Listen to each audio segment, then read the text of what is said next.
मृत्युर 30 घंटा परे पुणी बंची उठिले महिला। अंतिम संस्कार बेले फेरी पाइले जीवन। सारा अंचल रे चांचल्य सृष्टि करिछि आग्रार एही घटना। हठात बंची उठिले मृत महिला। आपण को यह आश्चर्य लागुथिले भी सत। जड़े 65 वर्षीय महिला मरिबा परे भी बंची जाइछंती। घंटे कि 2 घंटा नुहे पूरा 30 घंटा परे मृत शरीर को जीवन फेरी। आग्रार श्रीनगर कॉलोनी रे मृत घोषित शीला देवी जीवन हारिबार 30 घंटा परे अंतिम संस्कार प्रस्तुति मध्य पुनर्जीवित होइछंती। खाली सेतिके नुहे से तांको भणजाक हाथ मध्य धरिथिले। कुहा जाय जे जन्म एवं मृत्युर निष्पत्ति भगवान को हाथ रे। आग्रार मध्य एभली चमत्कार देखा मिलता। बरेली रे जड़े महिला मृत्यु होता। डाक्तर माने तांको मृत घोषणा करथिले।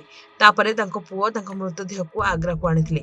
वृद्ध महिला मृत्यु खबर शुणी घरे संपर्कीय माने एकाठी होइथिले एवं अंतिम संस्कार पई प्रस्तुति भी आरंभ होइथिला। हेले किछि समय परे महिला मृत शरीर जीवन फेरी पाइथिला। घटनाटी आग्रार एथमादौला थाना अंचलर श्रीनगर कॉलोनी रे घटिथिला। आग्रार बासिंदा 65 वर्षीय शीला देवी तांको पुओ सहित बरेली रे रहुथिले। से असुस्थ थिले एवं बरेलीर एक हॉस्पिटल रे चिकित्साधीन थिले। मंगलवार शीला देवी अवस्था गुरुतर होइथिला। तांको बरेलीर एक हॉस्पिटल रे भर्ती करा जायथिला।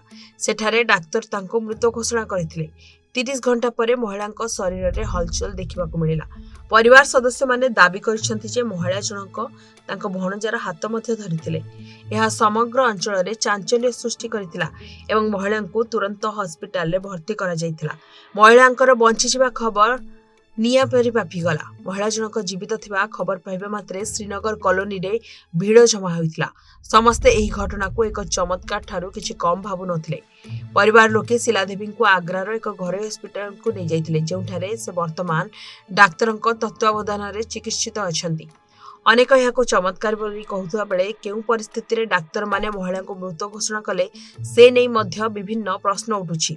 चिकित्सा परिस्थिति एवं महिला मृत्युर प्रारंभिक घोषणार आधार तदंताधीन रहिछि।